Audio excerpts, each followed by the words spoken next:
Vou atualizar uma informação aqui para quem nos acompanha. Uma explosão em um campo para refugiados na cidade de Jabalia, no norte de Gaza, deixou 50 mortos, de acordo com informações da rede de TV Al Jazeera. O número é do Ministério da Saúde de Gaza, comandado pelo grupo terrorista Hamas. Não há nenhuma confirmação independente. Isso dificulta muito a análise destes números. O porta-voz do Ministério do Interior de Gaza falou que 6 bombas atingiram a região residencial. Ainda segundo o Ministério, 400 pessoas estão entre os mortos e feridos nesse incidente. Essas são imagens de como ficou a região depois que essa explosão atingiu esse que é um dos maiores campos de refugiados que fica ali na faixa de Gaza. Agora, sobre os números, é muito difícil que a gente tenha a confirmação, exatamente porque não há nenhum órgão independente fazendo esses levantamentos ou confrontando os números que são apresentados de ambos os lados, tanto do grupo terrorista quanto também do lado de Israel. Mas quando a gente fala de um Estado como Israel, é claro que há uma responsabilidade de se trazer os números que a gente espera que sejam verídicos, até porque a comunidade internacional está cada vez mais de olho em todas as ações e efeitos das ações que são feitas por Israel, justamente porque os ataques continuam ao longo dessa semana, mesmo com vários pedidos não oficiais, digamos assim, de cessar-fogo. E quando eu digo não oficiais, é porque não houve nenhuma aprovação de resolução, a não ser aquela que foi trazida em uma assembleia montada pela ONU, mas não pelo Conselho de Segurança. Então, é um recado que se dá, né, pedindo ali um cessar-fogo parcial para que haja ajuda humanitária. Agora, em termos de termos práticos que seriam tomados, no caso, pelo Conselho de Segurança, a gente não viu ainda nada avançar. Agora, Han Lutz, que eu quero falar com você também sobre os reféns que ainda estão nas mãos do Hamas. E no canto da tela, a gente vê imagens de há pouco de foguetes e mísseis que ainda atingem a região de Gaza nesta terça-feira, nesse ataque que é conduzido pelas forças de defesa israelense nesses pontos que, segundo essas forças, seriam administrados pelo grupo terrorista Hamas, para destruir parte dessa estrutura que tem o grupo terrorista Hamas. E, o Hamas sinalizou que poderia libertar os reféns. Como é que vocês estão lidando com essa informação? E vocês acreditam que, de fato, que mais de 200 pessoas que ainda estão nas mãos dos terroristas possam ser libertadas a partir da mediação de algum outro país árabe, como, por exemplo, o Catar ou a Turquia? Sim, então, podem com certeza, e provavelmente no fim vai ser libertado assim, num custo ou outro. A grande pergunta é o que Israel vai dar em retorno para a liberação deles. Aqui, nas últimas horas, mesmo tem rumores que Hamas vai liberar, ou falou que vai liberar, mas aqui falando sobre reféns com também nacionalidade estrangeira. Tem tailandês e tem também israelense que tem dupla nacionalidade. Então, parece que a Hamas está falando sobre essas pessoas. Do outro lado, isso não é a primeira vez, nem a segunda que a Hamas fala sobre isso. Até agora não aconteceu. É muito difícil saber nesses dias que é verdadeiro e que é um falso. Vamos ter que esperar mais uma vez, porque a informação que chega não dá para confiar, não dá para saber o que está acontecendo.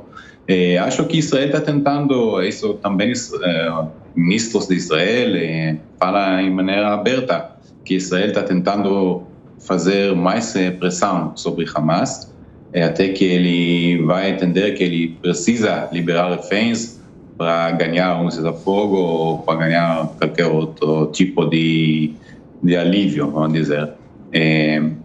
Talvez uma aposta, você pressiona e espera que esses reféns vão ficar bem, mas do outro lado não vendo muito outros jeitos que Israel pode fazer no meio da guerra, como que a negociação até agora não deu nenhum fruto, então está tentando outras maneiras. Pois é.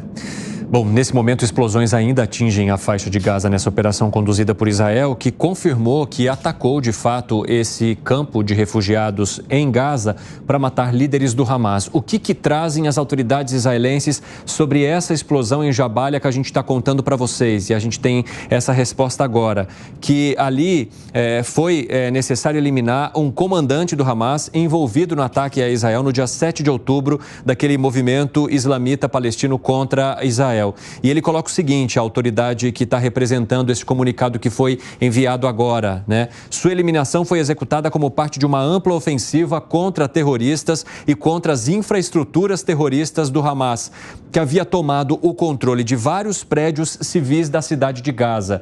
Essa é uma questão bastante discutida, porque a gente tem visto ali uma série de prédios que estão sendo destruídos por esses bombardeios.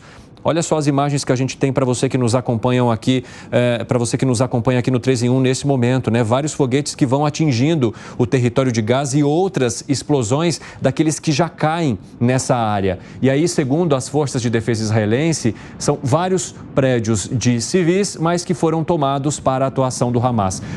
Eu quero aproveitar que a gente está conversando ao vivo também e abrir um espaço aqui para o Gustavo Segré, que gostaria de conversar contigo. Vai lá, Segré. Boa noite para você. A pergunta tem a ver com essa teórica manifestação do Hamas na vontade de soltar alguns reféns. A pergunta é por que não fazer, mesmo que seja com uma amostra de boa vontade, alguns reféns soltando para evitar que continuem esses ataques. Nós podemos não saber, mas com certeza tem atitudes diplomáticas em curso neste momento dos dois lados. Muito provavelmente com alguns países intermediando, que fica claro se o Hamas aceitaria devolver pelo menos parte desses sequestrados, a coisa diminuiria de intensidade.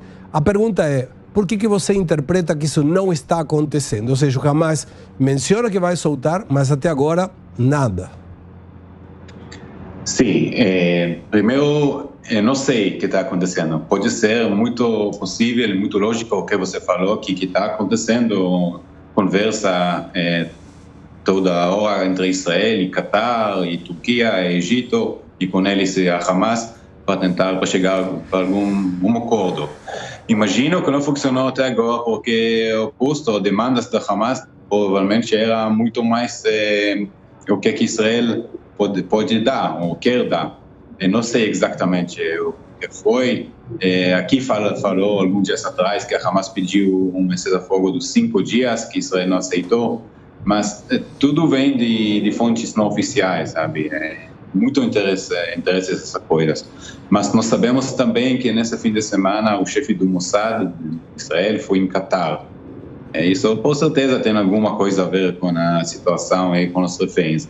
Então, eles estão trabalhando, estão negociando, estão tentando. Israel nunca vai recusar. Se a Hamas agora vai liberar alguns reféns, provavelmente vai dar alguma coisa de troca.